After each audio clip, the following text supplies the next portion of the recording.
l'intérêt de la holding? Aujourd'hui, c'est toujours intéressant de se mettre en parallèle et en analyse comparative par rapport à ce qui existe dans les autres marchés, en dehors effectivement du notariat. Donc l'intérêt d'une holding, qu'est-ce que ça va être? Ça va être de lever en fait du financement. D'accord? Ça va être créer en fait du capital, de l'endettement pour faire des acquisitions. Créer en fait un certain nombre de services, de prestations à destination de structures qui seront détenues. D'accord? Donc l'intérêt de la holding, il est là.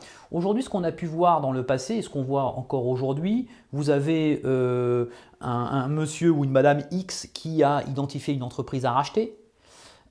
Pour le rachat de cette entreprise, évidemment, on ne va pas lui conseiller de souscrire un endettement personnel pour racheter cette structure. Elle va constituer une holding, cette holding va lever du financement et c'est cette holding qui va venir ensuite faire l'acquisition de la société cible.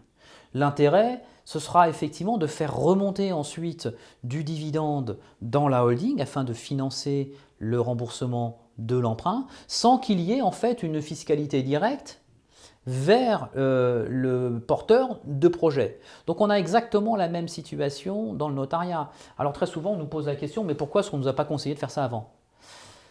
On va pas revenir sur le passé. Je veux dire, dès l'instant où je suis dans une structure, dans un environnement économique solide, qui n'est pas remis en cause, où le gain du revenu est suffisant pour le train de vie et il n'est pas remis en cause par une concurrence éventuelle, je ne me pose pas forcément la question de cette optimisation.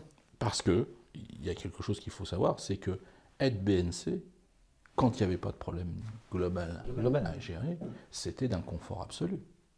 Quand on a le mécanisme du décalage de la taxe, pardon, mais c'est quand même se faire des réserves en revolving, j'aime bien ce terme-là, parce que tous les ans, on pose des questions, à bon compte, sans ça coûte un sou d'impôt et de cotisation sociale. Donc c'est vrai, et on revient encore sur la SCP en disant, elle a quelques atouts, malgré tout, d'accord? Et quand on